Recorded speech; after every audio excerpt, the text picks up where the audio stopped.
Voilà mes chers amis, de quoi nous voulons parler ce soir? Un sujet très intéressant et très important. Déjà, vous savez, il y a beaucoup de choses qui passent dans le monde. Paris devient capitale européenne de la trésorerie européenne va être transférée à Paris suite à la fermeture en Angleterre, suite à la sortie des Britanniques de l'Europe. Bonne nouvelle pour l'économie française. Macron, il a réussi à obtenir cette faveur pour la France. Et concernant les médicaments, va aller à Amsterdam. Encore quoi? Problème de la Libye, des désordres et des problèmes. Des réfugiés, esclavagistes, pauvreté, viol, torture, etc. Tout à l'heure, j'étais en train d'écouter l'ancien patron de Médecins du Monde, Jacques Mamon. Dès qu'on entend le témoignage de ces personnes, on a envie de pleurer pour le peuple africain, pour le Mali, Niger, Libye, tout ce qu'ils sont en train de subir actuellement dans son monde de pourri, mes chers amis. De l'autre côté, vous avez le problème de le Liban n'est pas encore réglé. M. Saad Hariri est à Paris, accueilli par le président Macron. Macron va avoir un rôle assez important pour installer la paix, au moins, entre les deux tendances islamistes du quartier, Proche-Orient, Moyen-Orient. Et vous savez, quand je voyais le visage de Saad Hariri, il parle. Il parle de ce qu'il souffre, ce monsieur-là. Ce monsieur, il était obligé de démissionner, il était obligé de dire certaines choses, et surtout quand il vient à Paris, deux de ses enfants, le plus petit, restent en Arabie Saoudite 100%, sans aucun doute, comme des otages, pour qu'ils continuent à obéir ce qu'on va le dicter d'Arabie Saoudite. En Arabie Saoudite, comme vous savez, il y a beaucoup de princes, beaucoup d'hommes riches de la famille. Le pouvoir a été arrêté. Et ces arrestations de masse des Saoudiens comprenaient dedans M. Saad Hariri, sans aucun doute. Lui, il ne veut pas le dire, parce qu'il a ses enfants là-bas, 12 enfants d'enfants comme otages. On va voir comment ça va se terminer et tous ces problèmes-là. Mais pour changer un peu le thème de nos débats de ce soir, j'aimerais parler avec vous sur harpe. H ou H, comme on écrit en français, on le prononce A, on ne le prononce pas H, H. Alors, il y a quelque chose dans le monde, je ne sais pas, une grande partie parmi vous, sans aucun doute, vous le connaissez. Les gens qui ne connaissent pas ce soir, vous allez découvrir quelque chose, une nouveauté, assez intéressant, assez important, assez puissance, assez délicat. Ça c'est quoi? C'est une arme, mes chers amis. Pendant certains temps, on le disait projet. Maintenant, c'est 100%, c'est une arme. Mais n'importe quelle arme, non, c'est électromagnétique. C'est une arme électromagnétique qui dépasse nucléaire, mes chers amis. Enfin, nucléaire, c'est autre chose, mais ça, c'est autre chose encore. Harpe, c'est quoi? On dit que c'était pour la première fois inventé, découvert par les savants de l'Union soviétique. Après les États-Unis, ils l'avaient acheté. On dit qu'il y avait une collaboration après amélioration de deux côtés, etc. C'est une longue histoire que moi, David Abbassi, ce soir, je ne peux pas parler dans mon émission sur l'origine de cette arme nouvelle, destructeur de harpe. Mais de toute façon, on dit actuellement, beaucoup de pays, ils tiennent cette technologie moderne. Harpe, la Russie, les États-Unis, Chine et plusieurs d'autres. Alors, qu'est-ce qu'on peut faire avec harpe? Avec harpe, on peut manipuler les pensées des gens. Vous avez entendu cette histoire. On peut envoyer des hommes pour les milliers et millions d'individus qu'ils deviennent fous. On dit à Rwanda, en Afrique, on a utilisé ce système, cette arme. On peut l'utiliser pour climatique, pour améliorer le climat, fabriquer certaines choses. On peut arrêter, empêcher certains tremblements de terre qui est tellement fort. Mais en même temps, on peut créer le tremblement de terre. On peut faire beaucoup de choses avec cette arme électromagnétique nommée harpe. Depuis des années, on parle de ça. Beaucoup de débats à ce sujet. Même il y avait un gouvernant américain, lui-même, il était allé faire des enquêtes sur ce sujet assez intéressant. Alors, déjà, les États-Unis, ils tiennent une grande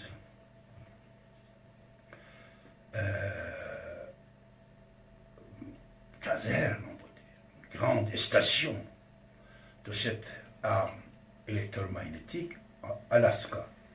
Alaska, 180 antennes de cette arme existent qui envahissent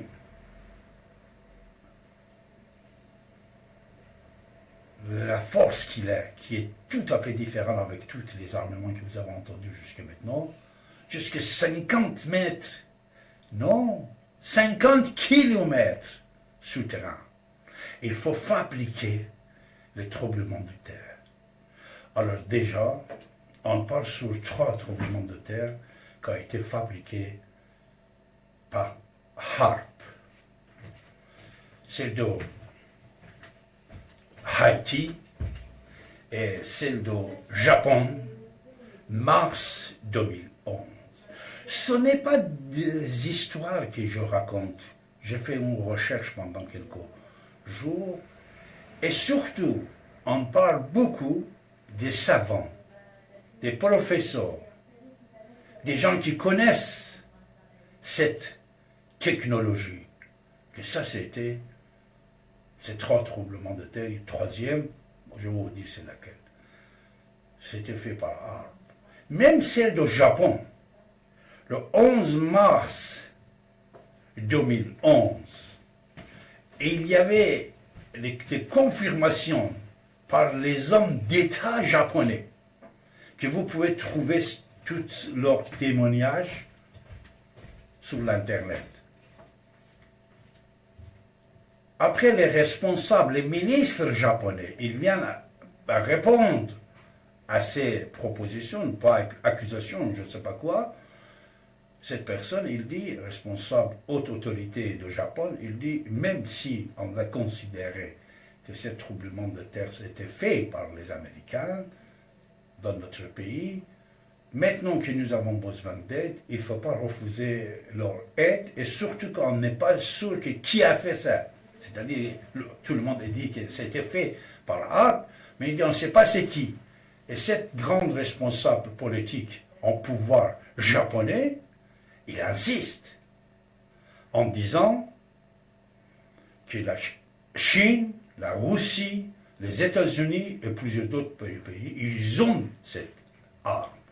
Cette arme qui fait tout, mes chers amis. Je ne peux pas vous donner des explications, même si je vais vous donner une liste tellement énorme. Cette nouvelle technologie va changer le monde, a déjà changé le monde.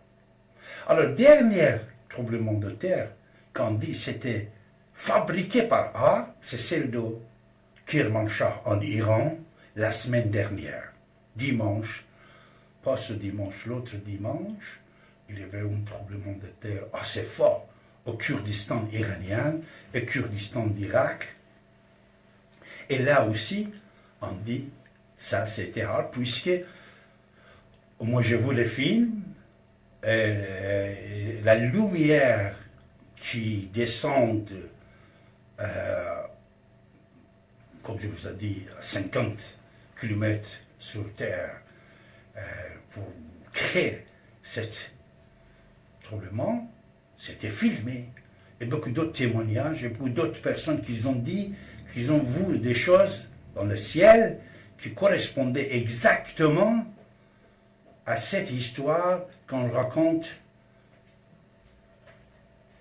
de cette arme nommée harpe. Et surtout dans certains reportages que j'ai regardé, visionné, de l'année 1998-1999, qu'à l'époque, il parlait de projets qu'on ne disait pas encore où on a pu essayer à harpe. On voit les éléments du départ de cette fabrication de tremblement de terre qui est identique avec ce qui s'était filmé en Iran la semaine dernière, comme avant envoyé, j'ai diffusé la semaine dernière, le jeudi dernier, dans mon émission en personne, mais ici, puisqu'il n'y a pas d'image, c'est la radio, vous ne pouvez pas regarder même si je vous diffuse, mais ça existe, c'est-à-dire les éléments c'était les mêmes, et on disait que ça c'était un tremblement de terre fabriqué. Alors c'était fait par qui? Ça on ne sait pas, hein?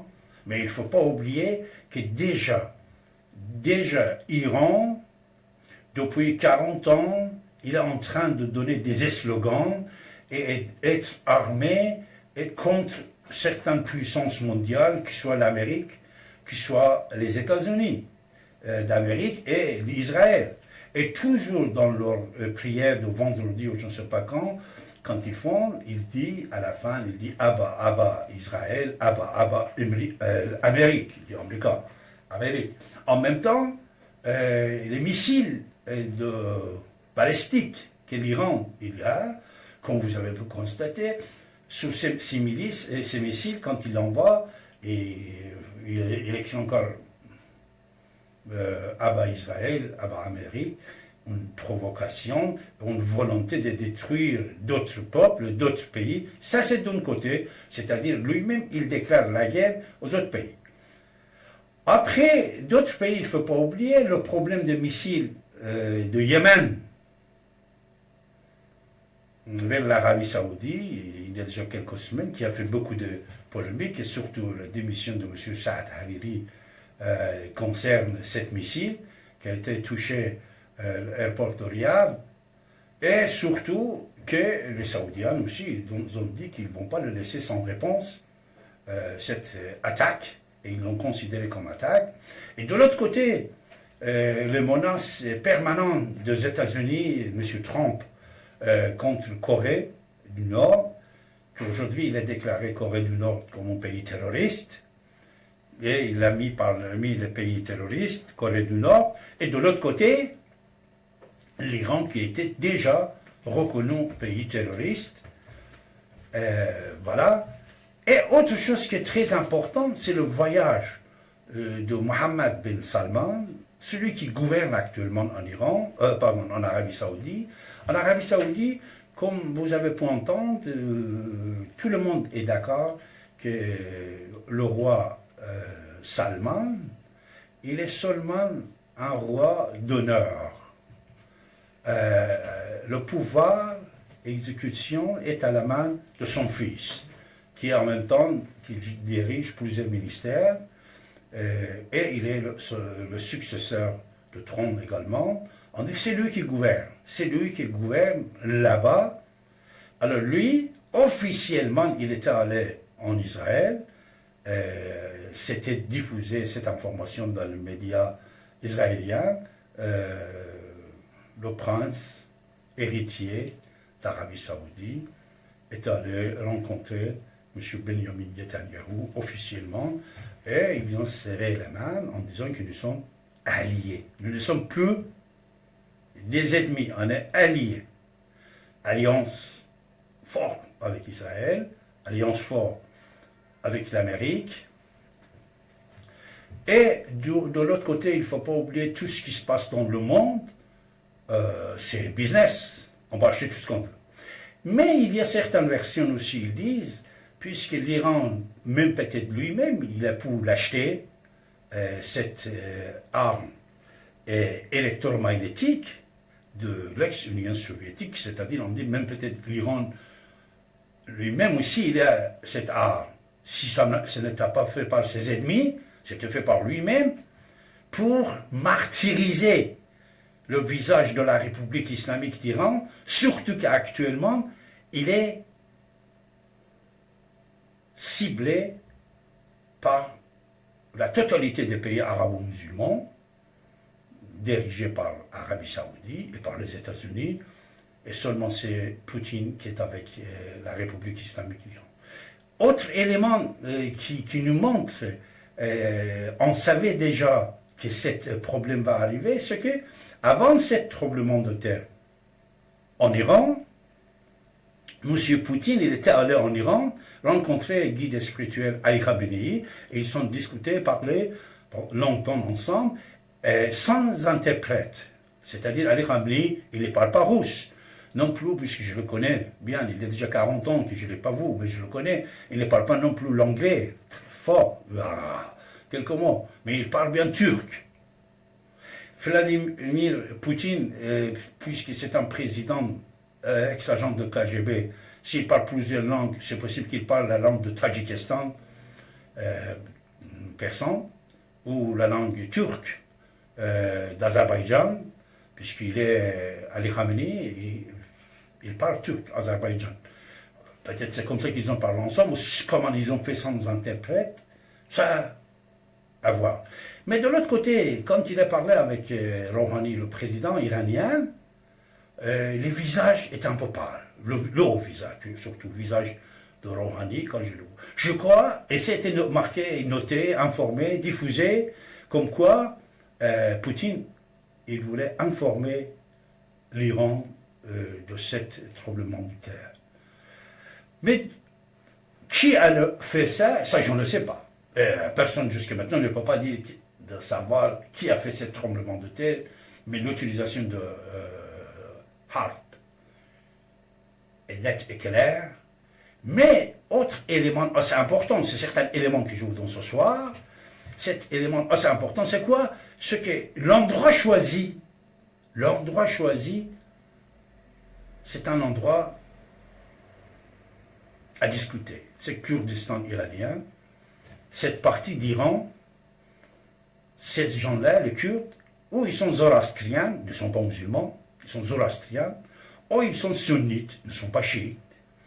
C'est pour ça même, on m'avait envoyé énormément de messages qui ont été publiés en Iran. Ça, les messages m'ont été envoyés, nous sommes très forts concernant l'Iran, parce que depuis 40 ans, tout ça, on est très fort en Iran, voilà. On m'avait envoyé beaucoup de messages qu'un jour, même maintenant je ne vais pas le publier, par voie email ou d'autres systèmes que vous le connaissez, que dans certains endroits en Iran, on voyait que les gens, une partie, les intégristes chiites, ils étaient contents de ce tremblement de terre à Kurdistan. Ils disaient, puisque ces gens-là, c'est des sunnites, c'est tant mieux qu'ils étaient tués, puisqu'ils sont zoroastriens. Et cette manifestation de la joie existe également. C'est pour ça, cette doute aussi existe, que qui a fait ça? Qui a commandité ce tremblement de terre en Iran récemment par HARP? Ça c'est à voir. On ne sait pas. On ne sait pas. Moi, je vous ai donné des éléments. Maintenant, vous, mes chers amis, si vous savez des choses, Si vous connaissez des choses, je vais être ravi de vous entendre. Vous pouvez partager votre point de vue avec nous. Et nous, on va être ravis de vous entendre, mes chers amis, pour voir que pensez-vous à ce sujet. Mais avant tout, permettez-moi de vous envoyer un petit échantillon d'informations concernant HARP. C'est quoi HARP?